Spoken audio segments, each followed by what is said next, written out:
Jam Apa Khabar Malaysia ini dibawakan khas oleh Old Town White Coffee. Segarkan pagi anda dengan secawan kopi. #Kopi Dulu, Makan Dulu. Senyum segar di pagi hari.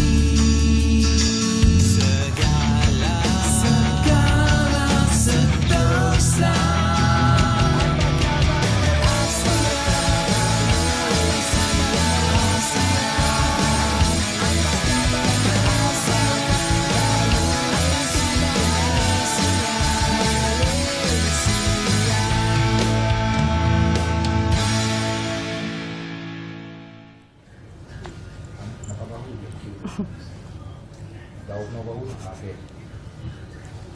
Baik, Assalamualaikum. Hai, apa khabar semua? Apa khabar Malaysia? Anda bersama kami dalam rancangan Apa Khabar Malaysia.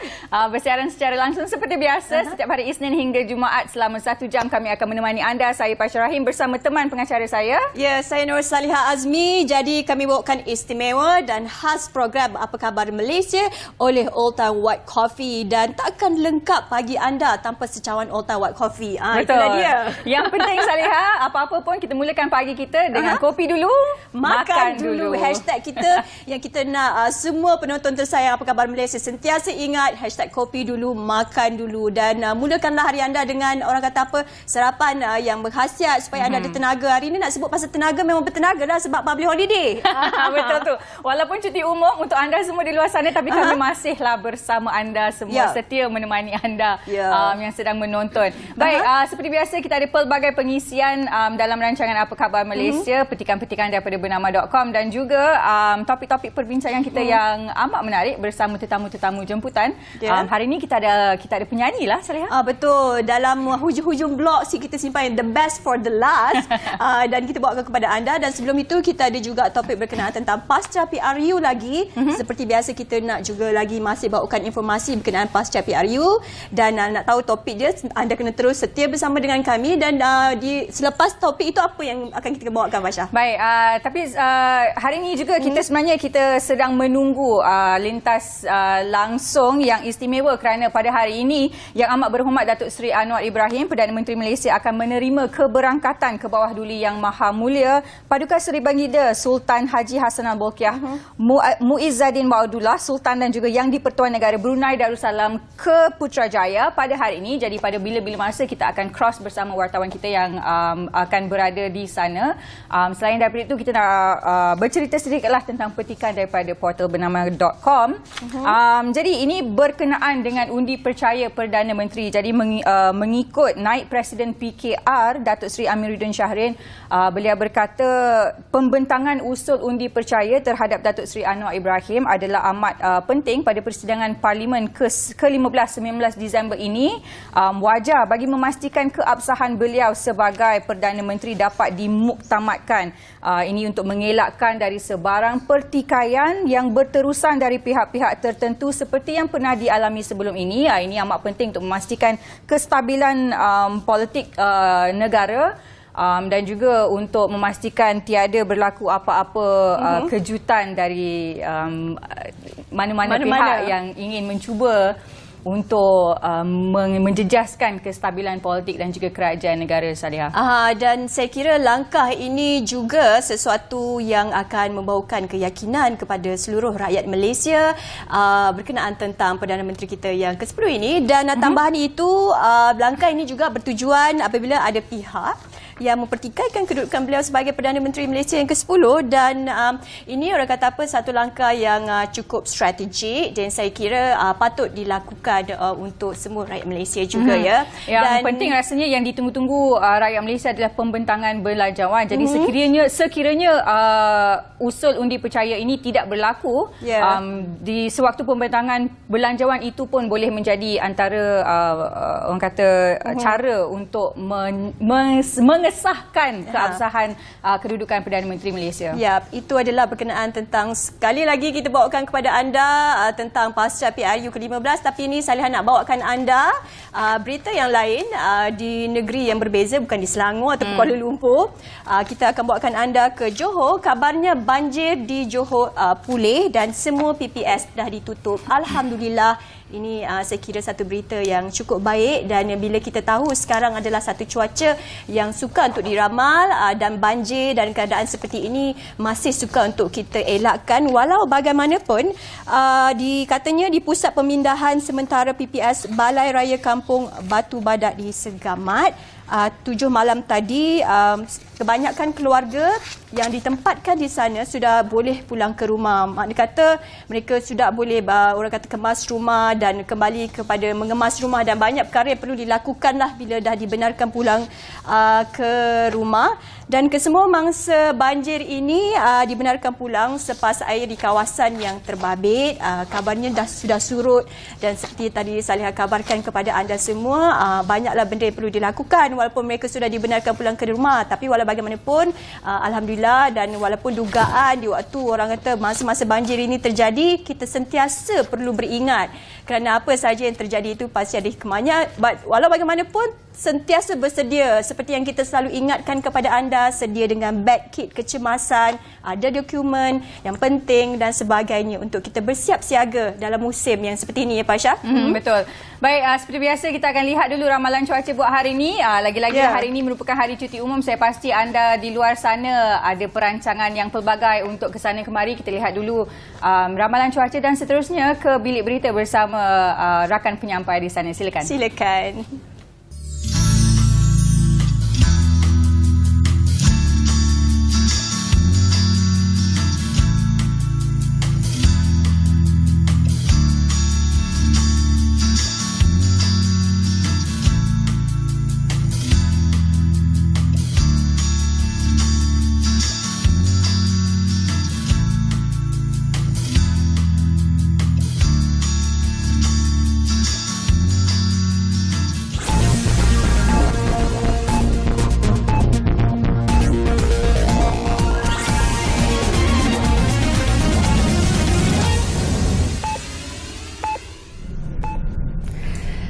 Assalamualaikum dan salam sejahtera, bersama saya Nurnisam Sheila Osman dari Bilik Berita Baik. Kita teruskan dengan laporan utama berita.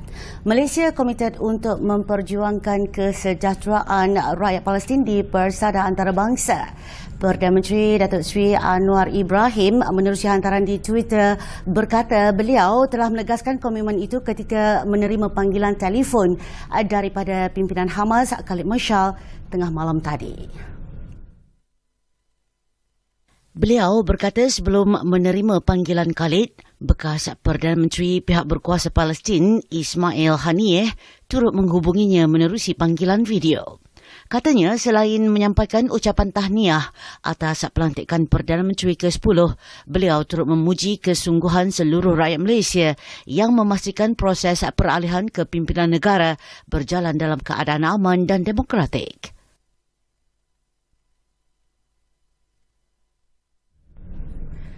Perdana Menteri Datuk Seri Anwar Ibrahim membuat keputusan akan menggunakan apa sahaja kenderaan sedia ada di pejabat bagi kegunaan harian dan menolak kenderaan jenis Mercedes S600. Perdana Menteri menerusi hantaran di Facebook berkata langkah tersebut diambil kerana tidak mahukan sebarang perbelanjaan baharu dibuat ke atas beliau. Beliau memaklumkan bahawa semalam telah menolak untuk menggunakan sebuah kenderaan jenis Mercedes S600 yang telah dibeli dan diperoleh oleh Jabatan Perdana Menteri JPM sebelum beliau memasuki pejabat.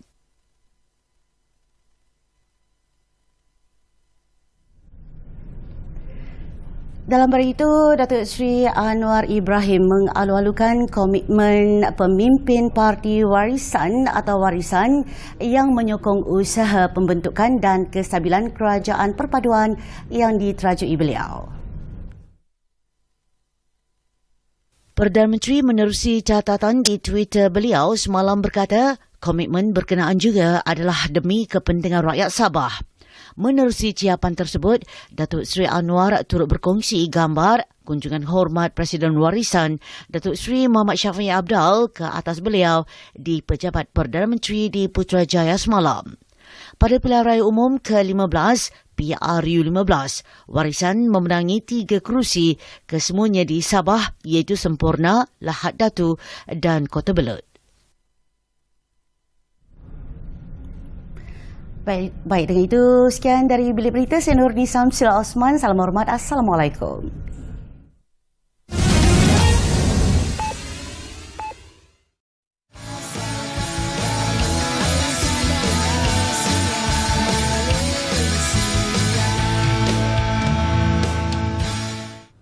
Baik, kembali bersama saya Paisha Rahim dalam Apa Khabar Malaysia. Jadi selepas beberapa hari kita menunggukan pengumuman siapakah agaknya Perdana Menteri Malaysia yang ke-10, akhirnya dengan perkenan yang di-Pertuan Agong, Perdana Menteri kita telah pun diumumkan dan selamat mengambil secara rasminya Datuk Seri Anwar Ibrahim sebagai Perdana Menteri. Dan sekarang yang ditunggu-tunggu rakyat Malaysia adalah pembentukan kabinet dan siapa agaknya akan menjadi sebahagian daripada ahli menteri-menteri kabinet. Dan untuk bercakap mengenai soal kestabilan politik demi kesejahteraan Malaysia pada hari ini, kita bawakan secara online. Kita akan bercakap bersama Profesor Madya Dr. Awang Azman Awang Pawi, seorang penganalisis sosiopolitik dari Universiti Malaya. Assalamualaikum. Hai doktor, sihat?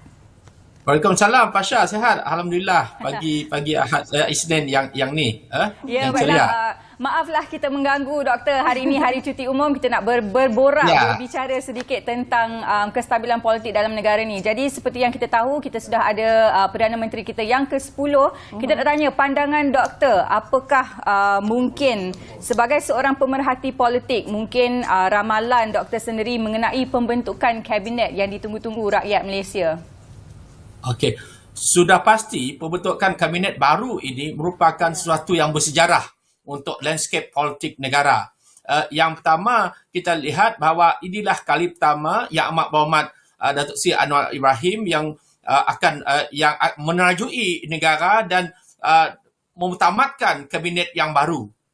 Membentuk kabinet yang baru ini sesuai dengan prinsip-prinsip yang telah dilandaskan oleh beliau sebelum ini, bahawa beliau mahukan sebuah kabinet yang saiznya kecil, kabinet yang berprestasi tinggi, kabinet yang mempunyai kewibawaan, dan yang penting tadi ialah kabinet di segi saiznya lebih kecil. Sudah pasti kabinet yang maksud kabinet yang lebih kecil ini lebih kecil daripada sebelum ini, sewarna kabinet ketika zaman Datuk Seri Ismail Sabri, kabinet zaman Tan Sri Muhyiddin, dan juga kabinet zaman Tun Dr. Mahathir sebelum itu. Maknanya, sekiranya kabinet sebelum ini melibatkan lebih 30 menteri yang juga melibatkan hampir 70 penyertaan dalam kabinet tersebut, kali ini saya kira kabinet ini adalah kecil untuk membezakan dengan kabinet yang baru ini. Kecil dan untuk mengelak pembaziran, dan mana-mana kementerian yang bertindan itu akan dimasukkan di bawah satu kementerian. Jadi kalau kita lihat dalam konteks tersebut, makanya kabinet ini akan melibatkan sekitar 25 orang kabinet. Saya kira ini juga wajar memandangkan kerajaan yang ada sekarang ini ialah sebuah kerajaan yang bersifat campuran dengan parti-parti yang lain. Jadi sebuah kabinet juga yang pertama kali akan libatkan penyertaan wakil daripada Sabah ataupun Sarawak. Jadi wakil timbalan Perdana Menteri dari Sabah atau Sarawak ini akan dipilih dengan cara lebih ketat, dengan disaring yang mewakili suara yang inklusif dalam konteks Malaysia, supaya kita membentuk masyarakat majmuk yang lebih harmoni, yang terangkum semua aspek keperluan etnik dan sebagainya. Betul. Doktor, saya nak bertanya berkenaan inilah mungkin antara cabaran yang akan dihadapi oleh yang Amat Berhormat Perdana Menteri. Beliau telah menyatakan hasrat untuk bukan sahaja mengecilkan saiz kabinet, tetapi juga hasrat beliau untuk mengurangkan lantikan menteri sebagai ganjaran. Melihatkan kerajaan pada hari ini adalah merupakan kerajaan perpaduan dari pelbagai parti. Mungkin doktor boleh berikan sedikit pandangan apakah mungkin cabaran yang akan dihadapi oleh Perdana Menteri pada masa yang sama perlu juga memenuhi kepentingan politik parti-parti yang lain.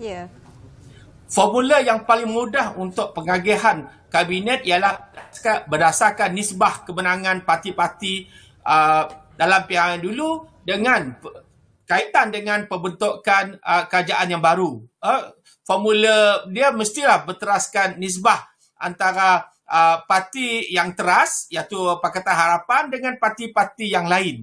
Ia tidak boleh diberikan mana-mana kelebihan kepada parti-parti yang kecil tapi sesuai dengan perwakilan nisbah yang ada.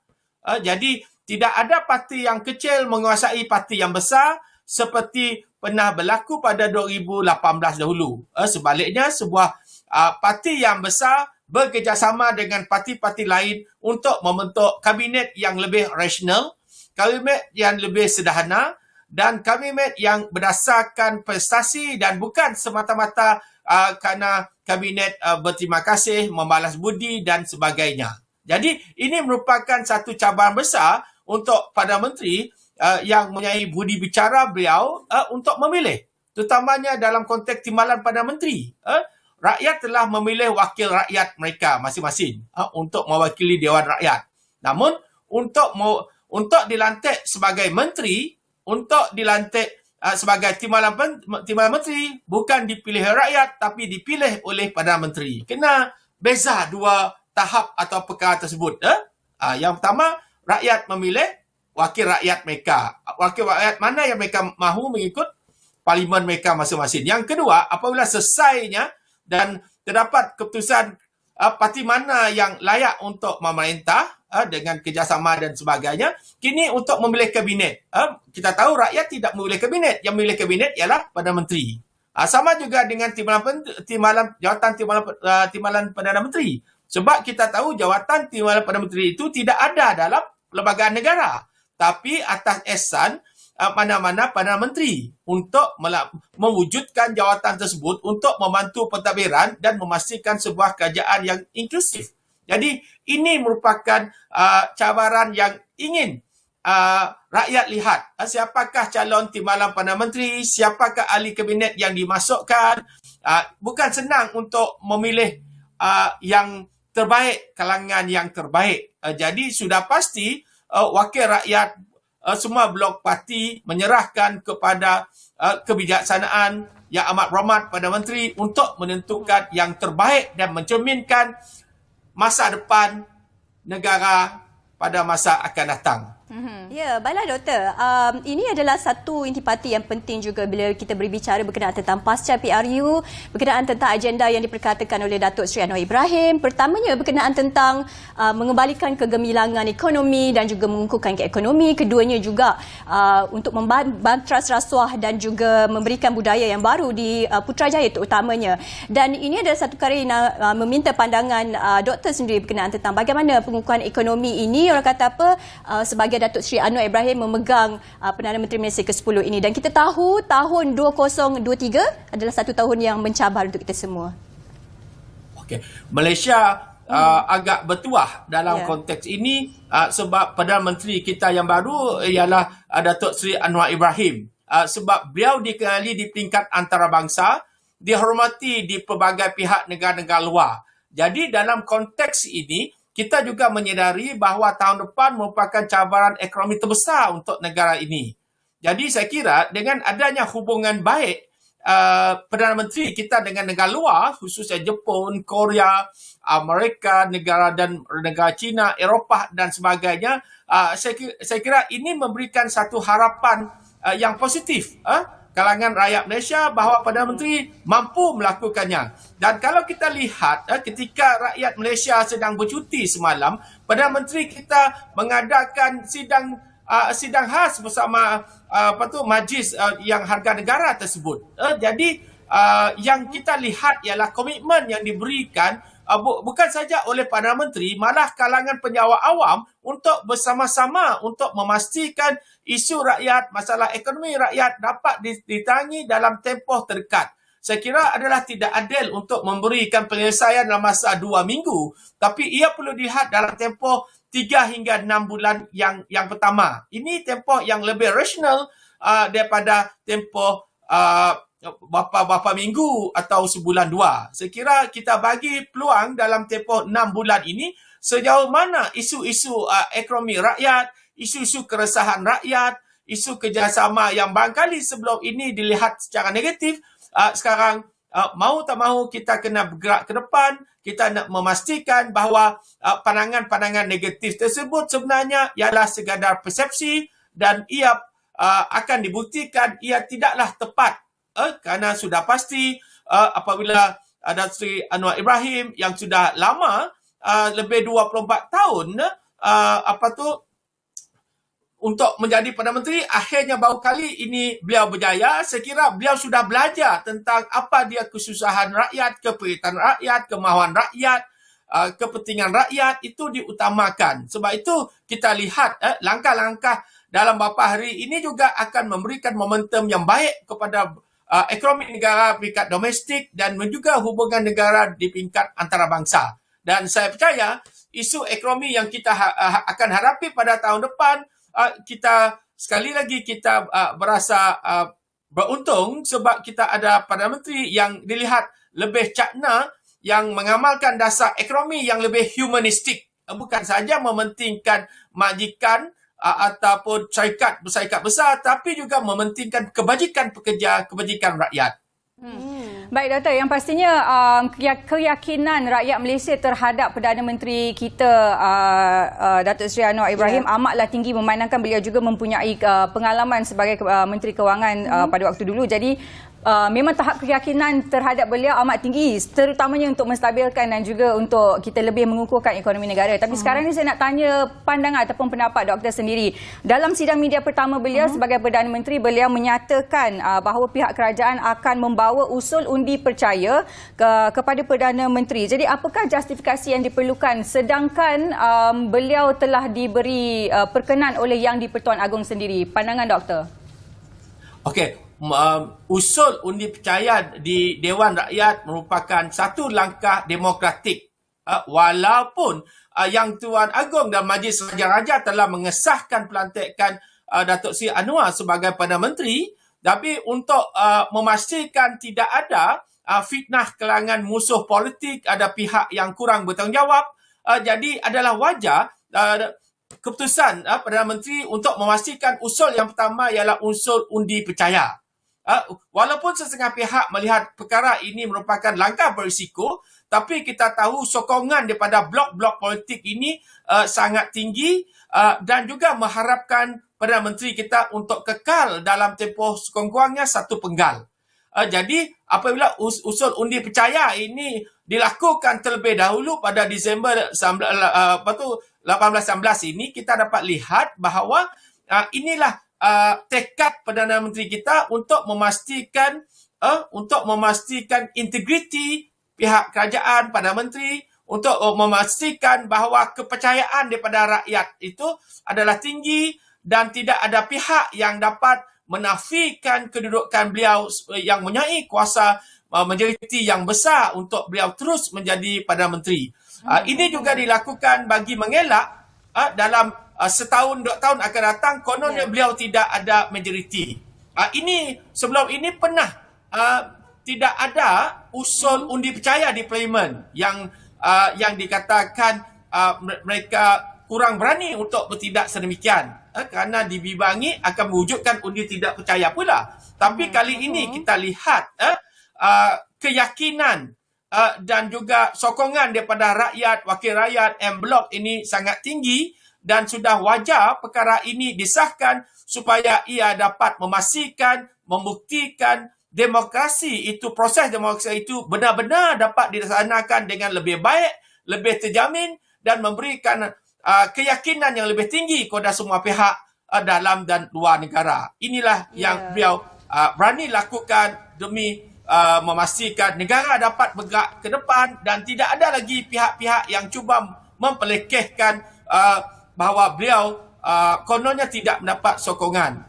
Terutamanya musuh politik beliau. Rakyat sudah kadang-kadang sudah muak dengan tidak tanduk pihak musuh politik ini. Tetapi bagi memastikan proses demokrasi ini berjalan dengan tegak, maka inilah yang dilakukan Perdana Menteri kita agar betul-betul ada bukti yang lebih nyata selepas sebelum ini diendoskan oleh Majlis Raja-Raja dan Yang di-Pertuan Agong sendiri.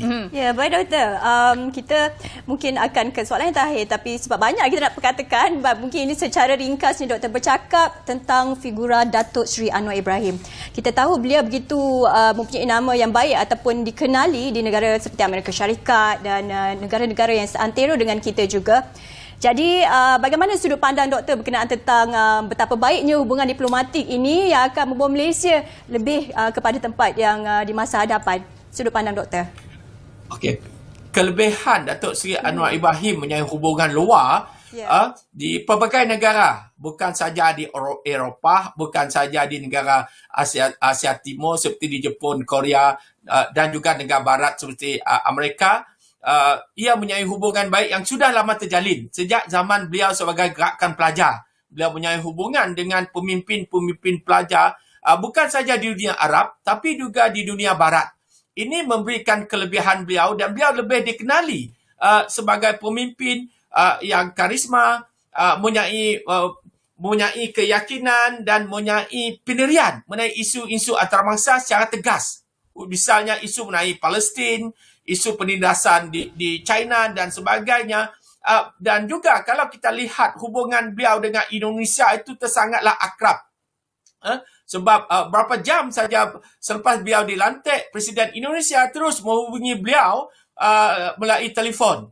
Ini menunjukkan betapa beliau ini sangat dinanti-nantikan oleh jiran seperti Indonesia, juga negara luar seperti Turki, apatah lagi rakyat Malaysia yang sudah lama menunggu lebih 24 tahun. Jadi kita lihat mantan Perdana Menteri Palestin pun juga telah membuat panggilan video kepada Datuk Seri Anwar. Jadi kita dapat lihat bagaimana hubungan baik ini terpacah menjadi saksi hidup kepada rakyat untuk meyakinkan bukan sahaja kepada penduduk negara tapi untuk meyakinkan kepada dunia bahawa Malaysia berubah ke arah yang lebih baik, lebih progresif dan memastikan ekonomi kesabian politik itu akan dilonjakkan pada satu tahap yang terbaik untuk negara dan masa depan rakyat dan ekonomi rakyat itu sendiri. Baik Doktor, itu dia pastinya hubungan baik Perdana Menteri dengan ketua-ketua negara lain akan membawa Malaysia ke persada yang lebih tinggi lagi. Terima kasih kepada kami ucapkan kepada Profesor Madya Dr. Awang Azman Awang Pawi atas ulasan beliau mengenai kestabilan politik negara dan insya-Allah dengan kepimpinan yang amat berhormat Datuk Seri Anwar Ibrahim, negara kita akan lebih maju lagi ke depan. Sekarang kita akan berhenti berehat buat seketika. Selepas ini kita akan bercakap mengenai Viscom 2022. Jangan ke mana-mana, kita akan kembali sekejap je lagi. Kembali.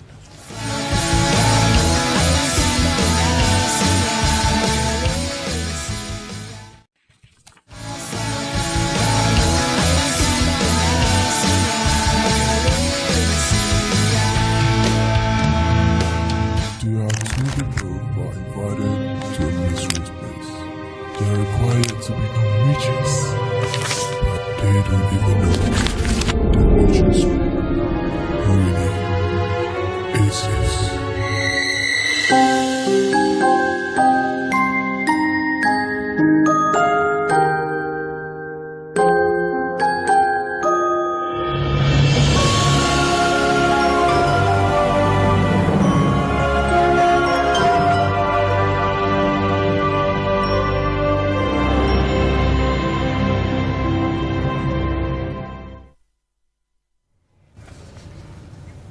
Kembali bersama kami di Apa Khabar Malaysia. Visual tu nampak begitu misteri sekali dan itulah ada juga perkaitan yang akan topik yang kita bawakan kepada anda iaitu hari ini Viscom 2022 dan nak bercakap tentang ini kita akan ada sebentar lagi di talian iaitu Puan Ainis Safinas Ramli. Dan ini adalah satu acara yang kita nak bincangkan berkenaan tentang apakah objektifnya, penganjurannya dan bilakah ianya akan diadakan. Dan mungkin kita boleh kenalkan tetamu kita di atas talian iaitu Puan Ainis Safinas Ramli, Ketua Jabatan Reka Bentuk dan Komunikasi Visual. Apa khabar Puan Ainis di atas talian? Alhamdulillah, khabar baik. Assalamualaikum semua. Ya, baik. Puan Ainis, mungkin kita nak mulakan tentang, mungkin Puan ceritakan secara ringkas dulu Viscom 2022. Viscom 2022. Viscom ni sebenarnya adalah ringkasan daripada VIS dan COM, itu Visual Communication, di mana jabatan, salah satu jabatan di bawah jabatan ini kita ada Jabatan Reka Bentuk dan Komunikasi Visual. Daripada situlah kita kata ringkasan untuk perkataan Viscom itu. Di mana show ini kita adakan secara setiap hujung semester untuk mengenengahkan projek akhir pelajar bagi kedua-dua program di bawah jabatan ini, iaitu program seni digital sebagai DDS dan juga program video dan pengajian filem kita kenalkan dia sebagai DDV. Di mana kali ini kita ada 19 projek untuk seni digital dan kita ada 5 projek untuk video dan pengajian filem. Di mana untuk konsep untuk projek seni digital kita ada konsep, contohnya animasi 2D, animasi 3D dan juga motion graphic. Bagi projek video dan pengajian filem, kita ada pelbagai genre, itu daripada segi filem pendek, pelbagai genre, kita ada sedih, kita ada seram dan juga komedi. Okay. Dan di akhir Viscom kita ada penutup, kita akan melaksanakan dinner, itu grand dinner bagi meraihkan kejayaan pelajar setelah melalui penilaian panel industri, di mana kita akan bermula dengan penilaian projek pada esok, iaitu 29 hari bulan, okey, dan seterusnya pameran selama 3 hari, 29, 30 dan 1 hari bulan bertempat di Dewan Harum Manis Politeknik Tuanku Sihat Sirajuddin. Antara anugerah-anugerah yang kita highlightkan adalah seperti anugerah karya terbaik, anugerah idea dan konsep terbaik, anugerah teknikal terbaik, anugerah montaj terbaik dan juga anugerah poster terbaik. Itu adalah gambaran keseluruhan tentang Viscom kali ini. Baik Puan Anis, pastinya Viscom 2022 ini pernah dianjurkan tahun-tahun sebelumnya. Yang penting kita nak tahu mungkin apakah kelainan ataupun keunikan yang dibawa untuk Viscom tahun ini. Okey, untuk kali ini seperti yang kita sedia maklum, yang saya maklumkan tadi, setiap hujung semester kita adakan aktiviti ini. Namun kali ini dari setiap semester tu kita ada tema berbeza, dan kali ini kelainannya adalah tema Harry Potter. Sampailah daripada Viscom 3 hari tu sehinggalah dinner tu tema Harry Potter. Dan kita juga kali ini buat kelainan adalah dari segi penampilan khas jemputan daripada politeknik lain juga, iaitu Politeknik Metro Tasik Belukur, di mana Politeknik PMTG juga menawarkan kursus yang sama, iaitu video dan pengajian filem. Selain itu, antara keunikan pada kali ini kita bergabung dengan program Inocom. Inocom ialah PTSS Innovation Competition, di mana platform itu juga adalah untuk mengenengahkan projek akhir keseluruhan Politeknik Tuanku Sirajuddin ini yang melibatkan 6 jabatan, yang mana melibatkan 14 program pengajian, di mana jumlah keseluruhan projek akhir itu adalah sebanyak 228, yang paling banyaklah setakat ini, dan akan berlangsung selama 3 hari di tempat yang sama di Politeknik Tuanku Sirajuddin. Sekarang baru saya nampak relevan yang tadi kita tengok montaj permulaan tu disebabkan tema Harry Potter ni lah ya. Barulah tahu kenapa apa kesinambungannya dengan Harry Potter. Jadi kita tahu tema Viscom tahun ini adalah Harry Potter. Unik sekali ya bacaran. Baik, selain daripada penilaian projek akhir tahun untuk pelajar-pelajar di Politeknik ini, mungkin Puan Anis boleh ceritakan lagi apakah aktiviti-aktiviti lain yang akan dianjurkan sepanjang Viscom 2022? Ya. Selain daripada pencurian oleh pihak industri, sebab kita nak supaya industri yang nilai kan bagi memastikan projek akhir itu memenuhi keperluan industri, kita ada juga talk show, jemputan pada panel luar untuk talk show untuk bagi pendedahan kepada pelajar. Selain itu kita ada aktiviti-aktiviti yang berkait dengan tema, itu Harry Potter kan, seperti kita ada magic show, kita ada What's on my head, Harry Potter bingo, selain itu kita ada cabutan bertuah untuk menarik minat pengunjung selain daripada pelajar-pelajar dalam kampus. Kita jemput komiti-komiti, kita jemput sekolah-sekolah daripada luar, dan kita juga ada cabutan bertuah, dan kita juga ada food truck, menyediakan food truck, dan kita highlight kopi kampus daripada produk Politeknik Tuanku Sirajuddin itu sendiri, dan pelbagai aktiviti lainlah yang menarik insya-Allah. Okey, jadi selepas penganjuran ini orang kata apa, pastinya kita dah ramalkan apakah impak dan juga yang bakal disampaikan kepada para pelajar. Jadi komen Puan bagaimana untuk kali ini? Okay, seperti kita sedia maklum, Politeknik ni adalah di bawah TVET. Okay, so kami di pihak Politeknik adalah menyediakan kemahiran-kemahiran dari segi hands-on, dan dari situ bila kita anjurkan program-program macam ni, kita enhancekan lagi dia punya skill untuk pelajar-pelajar tu dari segi soft skill. Maksudnya macam dari segi communication skill, daripada segi pengurusan untuk macam mana pelajar itu menguruskan event ini daripada A sampai Z dengan dibantu ataupun dibimbing oleh tenaga-tenaga pengajar kami di sini. Okay, dan selain itu kita bagi pendedahan kepada pelajar tu sebelum melangkah ke alam industri, sebelum melangkah ke latihan industri, kita jemput panel penilai tu dan komen-komen direct ataupun secara terus daripada industri untuk menambahbaikan projek-projek mereka. Puan Anis, kita nak tanyalah sebab sejak akhir-akhir ni memang kita sedang giat lebih memperkasakan lagi bidang-bidang dalam TVET ni. Komen ataupun pandangan Puan terhadap kebolepasaran pelajar-pelajar politeknik, lepasan politeknik ni khususnya dalam bidang seni digital ini sendiri dan mungkin dalam bidang TVET seluasnya. Alhamdulillah setakat ni kebolepasaran untuk Politeknik amat merangsangkan, dan khusus untuk Jabatan Jangka Bentuk dan Komunikasi Visual ni kita ada 2 program, video dan pengajuan filem dan juga seni digital. Alhamdulillah setakat ni kebolepasaran juga amat memuaskan dan amat tinggi, dan kita ada feedback yang pelbagai feedback positif daripada industri-industri di mana industri sering offer ataupun menawarkan tempat-tempat latihan industri, menawarkan peluang dan ruang pekerjaan yang seiring dengan keperluan ataupun bidang yang kami sediakan. Dan setakat ni kita mempunyai hubungan baik dan berkolaborasi aktif dengan industri-industri yang dalam bidang industri kreatif. Dan pastinya untuk penganjuran kali ini, bagaimana pula harapan dan juga penglibatan so far pelajar-pelajar ini berkenaan tentang Viskom 2022 ni? Okey, harapan saya dan juga pihak jabatan di mana pensyarah dan juga pelajar mengharapkan Viskom ke-30, ini dah ke-30, semoga Viskom kali ini berjalan lancar dan semoga objektif penganjuran kali ini dapat dicapai dan juga memberi impak yang positif lah kepada pelajar, kepada Politeknik khususnya, kepada JPPKK dan juga kepada bidang TVET dan juga seluruh komuniti yang berdekatan. Dan saya menjemputlah kepada yang berdekatan untuk hadir bersama untuk memeriahkan Viskom ke-30 pada kali ini, di mana bermula esok, itu 29 hari bulan sehinggalah 1 Disember, bertempat di Dewan Harum Manis Politeknik Tuanku Syed Sirajuddin. Baik, dan kita harapkan juga untuk Viskom 2022 ni supaya berjalan dengan lancar dan moga objektif penganjurannya juga untuk dicapai, dan pastinya juga tujuannya juga untuk memperkasakan TVET ini secara khususnya. Dan kita nak ucapkan terima kasih kepada Puan Anis Safinaz Ramli, Ketua Jabatan Reka Bentuk dan Komunikasi Visual. Terima kasih Puan bersama dengan kami hari ini. Baik, sama-sama, terima kasih kembali. Baik, seterusnya Saliha, kita nak terbang ke Borneo. Ya, jauh itu Paisha.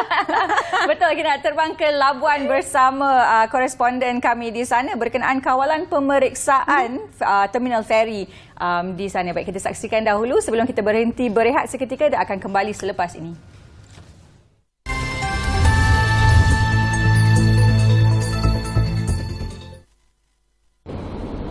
Baiklah, kita bersiaran lagi pagi ini. Kawalan pemeriksaan imigresen di Terminal Feri Kenderaan dan penumpang di Labuan dan jeti menumbuk sabar bagi pengembara mendapat kritikan daripada orang ramai dan komuniti peniaga. Pemeriksaan imigresen bermula 1 November lepas di terminal itu dikecam dan didakwa tidak sistematik serta melambatkan proses memasuki feri. Kawasan laluan ke feri yang sempit dengan pelaksanaan yang didakwa tidak melalui kajian mendalam juga dikatakan telah menyusahkan pengembara yang terpaksa datang lebih awal, iaitu 2 jam sebelum pelayaran, dan terpaksa beratur panjang untuk pemeriksaan dokumen perjalanan. Sehubungan aduan orang ramai sejak pelaksanaan pemeriksaan imigresen itu, Ketua Pegawai Eksekutif Permandan Labuan Ridwan Ismail mengambil inisiatif membuat lawatan ke terminal feri itu untuk melihat sendiri keadaan kesesakan setiap kali jadual pelayaran. Katanya lawatan itu adalah bagi mengenal pasti punca kesesakan beratur panjang di kalangan pengembara setiap kali hendak menaiki feri. Ridwan berkata lawatan bersama Pegawai Jabatan Laut, Kastam dan Pengarah Imigresen Labuan adalah juga mencari jalan penyelesaian penyelesaian kepada permasalahan yang dihadapi pengembara berulang-alik dari Labuan, Sabah, Labuan. Ramai yang memberi cadangan agar pemeriksaan imigresen tidak perlu menghendaki pengembara ke kaunter, tetapi adalah melalui pemeriksaan mengikut kaedah seperti mana pemeriksaan custom dilaksanakan, iaitu semasa pengembara memandu masuk kenderaan melalui pintu masuk terminal. Menurut mereka, kaedah ini akan membantu mempercepatkan proses memasuki feri, memandangkan pengembara Labuan ke Sabah adalah warga negara Malaysia dan kebanyakan warga negeri Sabah sendiri. Menjawab kepada keluhan dan cadangan orang ramai, Jabatan Imigresen Labuan membuat keputusan untuk melaksanakan pemeriksaan secara pandu lalu dan ianya akan dilaksanakan awal Disember. Ridwan dan Pengarah Imigresen Labuan, Raymond Anak Intalai, berkata pelaksanaan pemeriksaan secara pandu lalu ini akan memberi keselesaan kepada orang ramai yang menaiki feri ke Tanah Besar Sabah. Kementerian Dalam Negeri mengarahkan Jabatan Imigresen menguatkuasakan kawalan lebih ketat di 2 terminal feri itu ke atas pengembara, terutama bukan penduduk Sabah yang ingin ke Tanah Besar Sabah.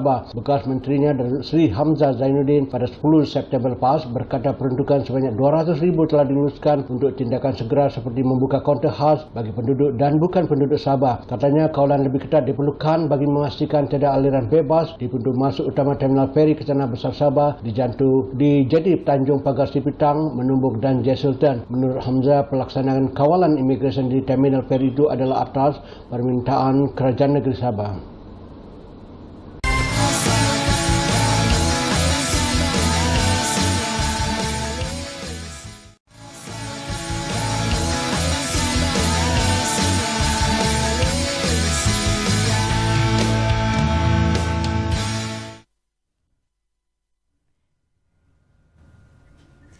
Baik, kembali lagi bersama kami. Tadi kita dah bercerita soal politik, kita dah juga bercakap mengenai Viscom 2022.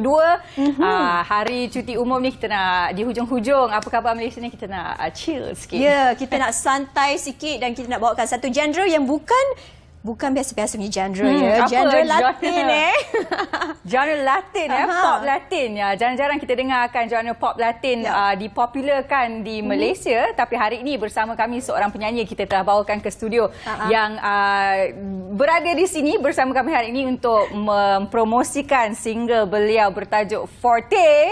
Bukan Forte itu. Sekejap lagi kita akan tanya. Baik, bersama kita selamat datang Dami Hairi. Hai, Assalamualaikum. Waalaikumsalam. Sihat lagi? Sihat, Alhamdulillah. Awak sihat ke? Saya sihat, Alhamdulillah. Baik, jadi hari ini kita nak bercakap mengenai single Forte ni. Tapi sebelum tu mungkin Dami Hairi nak belanja kita sikit ke kita nak simpan dulu? Permulaan belanja sikit dulu. Sikit dulu. Sikit dulu. Dulu sinis pandangan matamu, ketika ku menyanyi dan berlagu, sering saja ku ditertawakan. Ku ingin kejar impian. Macam tu. Saya suka yang ujungnya tu. Ku ingin kejar impiannya ya. Kejar impian yang penting. Tapi apa-apa yang kita lakukan pun memanglah objektif kita adalah untuk mengejar impian kita. Baik. Ceritakan sikit latar belakang Dami Hairi. Bagaimana mula berkecimpung dalam bidang nyanyian? Okey, saya sebenarnya minat menyanyi ni daripada kecil lagi. Macam dulu masa kecil nyanyi kat bilik air kan. Biasalah aku memang biasa ramai orang akan buat. Nyanyi depan kipas. Betul. Okey, lepas tu saya betul-betul aktif selepas 18 tahun lepas tamat zaman persekolahan lah. Saya start masuk pertandingan-pertandingan nyanyian, karaoke, dan di situlah perjalanan nyanyian saya bermula yang serius sebenarnya. Tugas hakiki Adam ni petugas kesihatan kabarnya. Jadi bagaimana petugas kesihatan ni jamin tu penyanyi dan macam mana bahagikan kedua-duanya ni? Okey, dia sebenarnya sekarang ni adalah pada masa tu adalah sangat pack lah untuk saya. Saya kena pandai berbahagi masa dengan kerja hakiki saya dan juga seni hiburan ni. Jadi itulah untuk masa sekarang ni saya memang kena pandai sikit untuk fokus dulu. Kalau tak salah saya selalunya pekerja kesihatan ni bekerja mengikut shift kan, betul ke? Ya, betul. Jadi macam mana nak bagikan masa tu? Kadang-kadang sebab bila ada undangan ataupun pelawaan untuk menyanyi di show dan sebagainya. Betul. Macam mana nak manage jadual tu? Timing tu memang untuk kalau ikutkan memang struggle dan sangat penat lah dengan waktu kerja hakiki kita kan. Jadi ada event ataupun show yang macam contoh yang saya tak dapat pergi, saya akan tolak secara baik dan mereka memahami yang betul-betul kena dengan waktu saya, dan waktu yang kosong tu memang saya akan ambil macam biasa. Baik. Itu orang kata pengorbanan kalau nak jadi penyanyi ni. Kadang-kadang sekarang ni ramai juga ada penyanyi, berlakon pula. Dan semuanya bercabang-cabang. Yang pastinya kat mana dia kemauan kat isu tu jalan ya. Dan kita nak tanya yang penting ni kepada single tu, Forte tu. Bagaimana ceritakan? Okey, single Forte adalah genre pop Latin. Pop Latin ni orang kata memang sudah lama lah, memang tak ada dekat dalam industri kita. Kalau dulu pun ada, kalau tahu Sean Bahrain. Kan? Lama dah dengar nama tu. Cerianya di pesta. Okey. Dia memang mengidolakan Sean Bahrain. Saya sebenarnya bukan mengidolakan beliau. Sebenarnya saya kalau masuk pertandingan dulu dengan genre balada ataupun irama Malaysia. Jadi orang kata komposer ni sebenarnya nak mencabar vokal saya dan juga diri saya untuk keluar dengan genre yang agak saya selesa sebelum ni. Jadi tercetuslah dekat situ. Jadi genre pop Latin ni bukanlah pilihan pertama Adami sendiri. Bukan pilihan, tapi saya alhamdulillah, tapi genre ni dapat sambutan yang baik juga pendengar-pendengar di luar sana. Kena dengan jiwa tak genre pop Latin ni? Kena dengan jiwa saya juga, alhamdulillah. Dia sebenarnya sebagai seorang penyanyi kan, dia bukan saja menyanyikan, kadang-kadang kita dapat lagu daripada komposer dan sebagainya. Jadi yang paling penting tu sebenarnya lagu itu perlu kena dengan jiwa dan juga orang kata macam mana penyampaian tu sampai. Jadi kita nak tanya untuk single Forte ni, lagu ni pasal apa, siapakah penulis liriknya, komposer dan sebagainya? Ceritakan. Ciptaan sebenarnya Encik Rosli Ahmad. Beliau juga adalah seorang cikgu muzik dan komposer ni full daripada beliau. Dan genre dia adalah sebenarnya Forte ni adalah daripada bahasa Itali. Dia ambil. Sebenarnya masa saya dapat permulaan tu pun saya cakap apa Forte ni maksudnya kan. Saya macam research orang kata dan apa maksud dia? Maksudnya kekuatan, strong. Yes. Dan baiklah. kalau daripada bait-bait lirik dia kalau dengar, dia sebenarnya lagu ni memberi motivasi juga kepada orang. Okey, jadi saya nak tanya, apakah Forte Adami Hairi? Forte Adami saya, Forte saya. Semua banyak sebenarnya. Forte saya. Kekuatan saya kalau dalam untuk daripada untuk muzik ni adalah orang kata balada tu masih lagi. Dan sekarang ni saya kena kuatkan untuk pop. Sebab kita kena juga dengar orang kata aliran muzik masa sekarang yang apa yang pendengar-pendengar di luar sana nak dengar. Betul.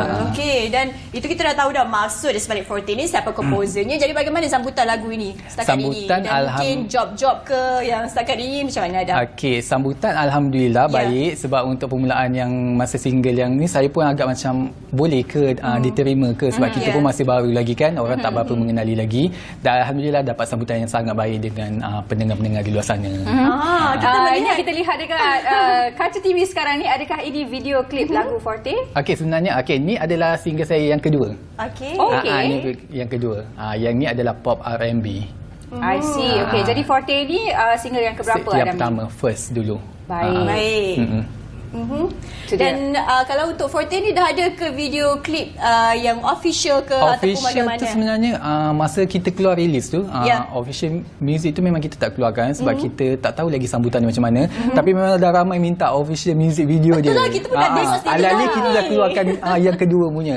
Dan insya-Allah yang coming soon ni akan datang juga nanti. Tak lama lagi. Jadi dalam perancangan lah video klip music dalam perancangan juga kalau ikutkan, tapi itulah kita kena satu-satu dengan waktu saya lagi kan macam tu. Itulah. Jadi sebenarnya macam mana? Saya tertanya-tanya bagaimana seorang pegawai kesihatan ni ialah mungkin minat untuk menyanyi tu memang dah ada dari lama.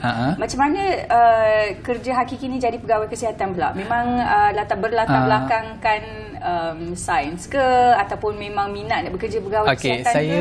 Saya memang minat juga dalam bidang kesihatan, dan ini adalah orang kata sumber rezeki saya juga yang lebih hakiki lah, sebab saya tidak fokuskan kepada bidang nyanyian sebab sekarang ni pun kita tahu kan muka-muka baru sentiasa ada. Dan orang kata cabaran tu memang ada. Jadi kalau ada rezeki pada saya untuk industri seni tu, Saya mau Adalah jalan je. Dan saya tetap akan fokus dan dahulukan dulu kerja-kerja hakiki saya. Buat Adami Hari sendiri, setakat inilah dengan single yang pertama Forte dan single yang kedua tadi yang kita tengok, apakah merupakan cabaran paling hebat Adami untuk menembusi industri muzik? Cabaran paling hebat Cabaran paling hebat. Okey. Soalan kita kena tanya Okey. Paling hebat sebenarnya bila saya masuk dulu sebelum masuk industri, orang tak berapa kenal. Jadi bila masuk industri ni, macam-macam komen-komen yang positif, negatif, itu adalah yang paling cabaran untuk saya juga. Sebab tapi bagi saya yang negatif tu saya bukan tak ambil, saya ambil juga untuk memperbaiki untuk di masa akan datang. Dan yang positif tu kita sentiasa terima kasih kepada semua yang bagi. Baik, cukup menarik kita hari ni bawakan. Biasa kita bawakan genre macam pop, balada, dan hari ni seorang artis yang bawa genre orang kata apa? Pop Latin. Ya, pop Latin yang orang kata apa, dah lama kita tak dengar, mungkin akan dirindukan, mungkin akan mendapat sambutan. Saya doakan supaya Adam juga akan dapat sambutan yang lebih banyak lepas ni. Mana dah tahu kan, mungkin dengan single Forte ni, genre pop Latin ni boleh dinaikkan semula dalam industri muzik tanah air. Baik, kita nak ucapkan terima kasih banyak-banyak Adami Hari kan sudilah datang ke studio kami untuk mempromosikan single Forte. Kita dah pun sampai ke penghujung rancangan Apa Khabar Malaysia buat hari ini. Salihah, rasa macam sekejap je masa lalu. Bila kita bersiaran berdua-duaan jangan bersiaran bersama, pastinya orang kata apa, saat manis itu pantas saja berlalu. Tapi yang pasti kami bawakan topik yang cukup berinformasi untuk anda hari ini, dan juga yang keduanya blog itu berkenaan dengan program, dan juga ni artis yang kita bawakan cukup istimewa juga hari ini, ya Pasha. Apa-apa pun di hari inilah terutamanya cuti umum ni, diharapkan anda semua di luar sana akan memenuhi menikmati cuti anda, menceriakan hari anda hari ini. Apa-apa pun, jaga diri, jaga kesihatan semua. Anda bersama saya Pasha Rahim. Assalamualaikum. Saya Nur Salihah Azmi, dan sehingga berjumpa lagi. Assalamualaikum. InsyaAllah. Bye.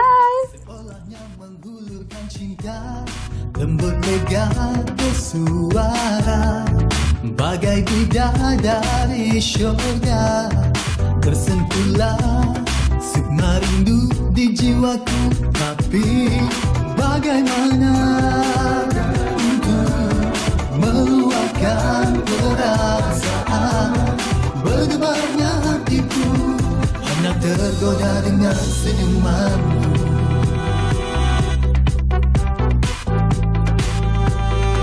Perlukah aku memberanikan diri, nyatakan segala isi hati? Langkah pertama harus aku mulakan, jangan nanti timbul penyesalan. Lembut lega bersuara, bagai bidadari syurga.